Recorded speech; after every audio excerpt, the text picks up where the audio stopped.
Hey there, welcome to Doing Things Dan's Way. So I have people asking me all the time, how is it that you go about making a YouTube video? Now there's so many steps, it just feels like this kind of overwhelming process. So today what I'm going to do, I'm going to make a video about making a video. And basically there's 10 key steps to the overall process, from getting inspired all the way to uploading your content. So if that's how you want to spend the next 10 minutes, stop scrolling, sit back and listen, and I guarantee in 10 minutes you'll realize that you too can make YouTube content and enjoy doing it and maybe make some money at it as well. So don't go away. This is Doing Things Dan's Way.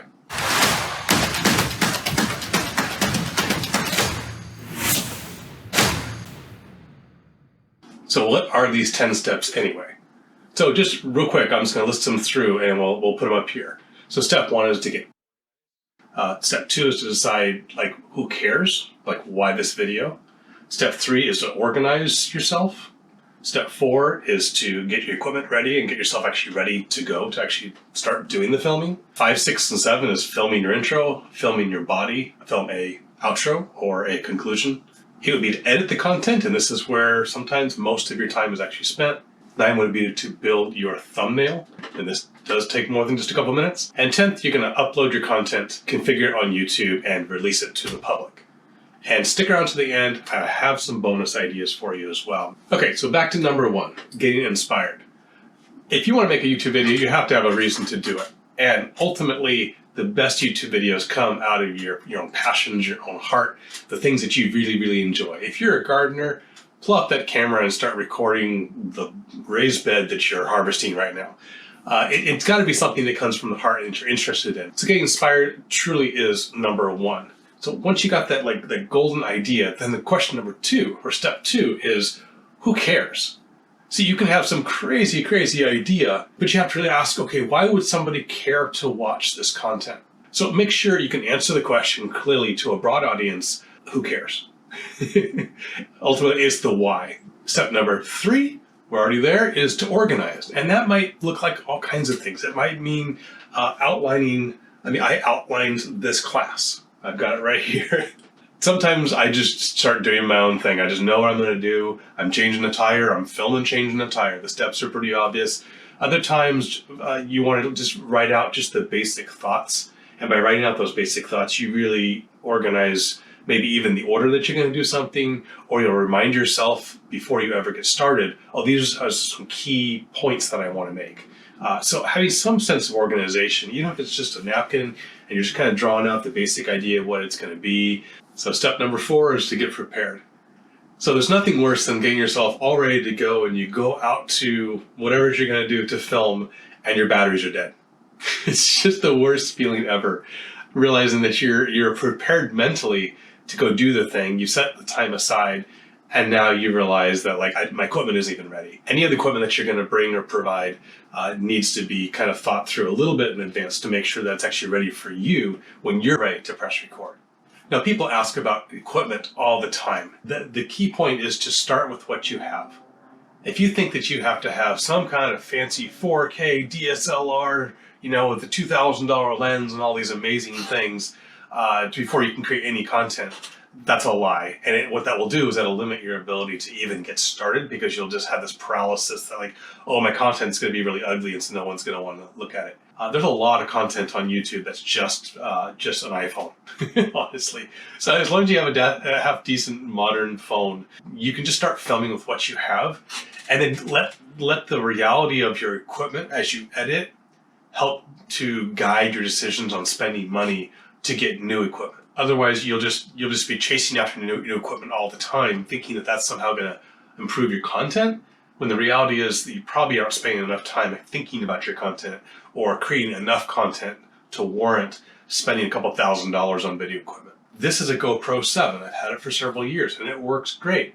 The audio on it is the audio I've used for some of the videos. I've done entire videos with just one camera from one angle, or I've moved it around. So again, you don't have to have amazing equipment to get started. Now, what I will say is that if you don't have external microphones, like the microphone that's on my shoulder right here, if you don't have external lighting, compensate for those things. So if you can keep your camera in really bright conditions, if you can stay very close to your camera and keep your volume up and keep the outside volume down, so that the signal of your voice and the noise of the background sounds is very different, then you can get away with no external microphone at all. You can just speak loudly, boldly, straight into the camera at a close enough range where you can tell what's going on. Now, the key here is to play, to try things out. Don't go filming a whole video and then realize that you don't have audio that works, or your face is in the dark the whole time. Okay, now come to the 3 steps of filming. So step 1 of filming is filming your intro. So in your intro, it needs to be something that just gathers and grabs the attention of your viewers right away. If I look on my channel, even my most popular videos with almost 1.5 million views, the average viewer watches less than 30% of the whole thing. If you look at the first 30 seconds of this video, look at what percentage of people have already clicked away. So make sure your intro gathers their attention and gets into the content quickly. So now we're going to film the body of the content of your video. It just needs to be clear and concise, explain and tell the story, keep the attention of people, don't give away all the details right away, and actually get through your content in a reasonable amount of time. Now, when it comes to a conclusion, you can see the conclusion in the analytics as well. People can hear you saying, well, that's about it, and man, they click away before you say another word. It's amazing how consistent it is that people don't watch to the very, very end of your videos. As soon as you say, well, let me just wrap it up, realize that people are going to be clicking away right away. So get all of your content out and then wrap up short and quick and ask for subscribers.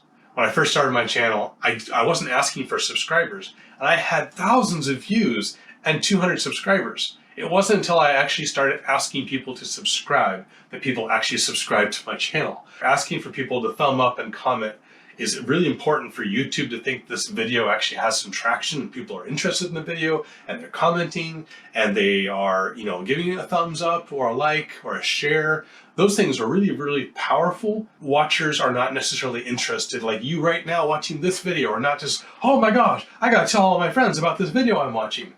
So right now, scroll down and comment. Let's see if you do it. Scroll down and comment and say, hi Dan, do that for me. And we'll see how many people actually do that. Scroll down for yourself without even commenting and look at how few comments there really are. It's really hard to get people to comment.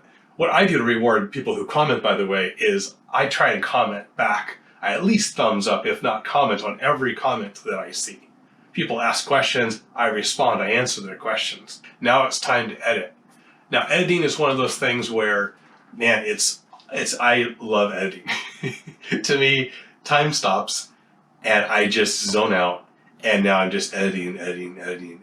Most of my videos, I would say, are probably in the 10-hour range, bare minimum, from the time I spend thinking about it and doing research, acquiring products, reviewing or research the products, watching videos from other people on how to do the thing that I'm about to do, especially for car repair videos, which are pretty common for me.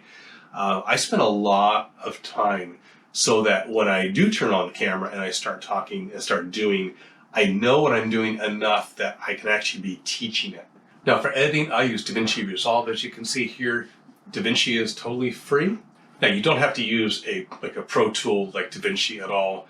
Wondershare Filmora works really well, Camtasia. There's lots of low cost and free editors, even right in your phone, that you can use. And Matt's Off-Road Recovery started just editing on his phone, just the most basic videos. So again, you don't need a fancy editor. You just need to get your content cropped together and cleaned up. Number 9. So we are on the thumbnails. Now, thumbnails are really, really important. They really have to attract your attention. Look at the videos that you watched. Think about, why did you click on the video you're watching right now of me? What was it about it that actually got your attention? So having bold text, having, meme-like faces, think about the context of videos that you would create and what would a thumbnail look like for the kind of video that you're making. So now we need to jump into 10, which is upload. So you got your content made, you got your thumbnail ready to go, and you're going to upload all of this to YouTube. And you think, okay, I'm just going to upload it and press go and it's live. And that's not true. It takes at least another 45 minutes of work. But you still have to write a description. If you have affiliate links, you need to put in links for the affiliates. Write the description, obviously, and have the description be full of keywords that Google would see and link other people to because of the interest that the words that are in your description matches. You want to have a really good title. The title needs to be short, it needs to be concise, it needs to have enough keywords that Google, again, would link people to your content based on what people are already browsing. You also need to configure the end cards, the little pop-ups at the end. Hey, click here, smash on my face. All that fun stuff, that's something you have to manually configure, both in time as well as in position on the screen. So all this takes at least half an hour, 45 minutes, and finally, at the end of all of that, you get to decide when you want this video to go live. And when you do, click that button, sit back and relax, and enjoy the fact that you're finally done. And if you're honest with yourself, rewind back to how many hours it took you to get to this point. And that video may be 2 or 3 minutes long, it might be 20 or 30 minutes long, but the number of hours per minute, it's always just an interesting thing to just think back through for a second and go, okay, yeah, that was an hour a minute, just to be honest with myself. That may be a reason to make different choices. A couple bonus items for you. So at this point, once I've uploaded a video, this is where then I turn around and I self-promote. So man, I take my video and I share it to my Instagram feed, I share it to my Facebook feed, I share it on LinkedIn. Even before you click go, you want to think, okay, who's going to watch this video right now? So if it's the middle of the night, maybe not the best idea to release your video. That's the quick 10 steps of how I create a YouTube video. So I hope this was helpful. I hope you now have a vision for like the different steps. If you go back and watch this again and just think back through those, if you click the description below, there'll be a list of the 10 steps that you can like view and like screen capture or grab. So what I'm going to do now is I'm going to take my next video idea, my next inspiration. I'm going to walk through the 10 steps with you and actually show you me doing those steps. So I'm going to have a camera showing me how I'm doing it while I'm speaking to the main camera. And so it's going to be this video with actions put to it. So you're actually going to see the 10 steps happen. So that's that video up here. Smash my face to subscribe so the next video drops. You will know when that video is dropping. And until next time, guys, be blessed.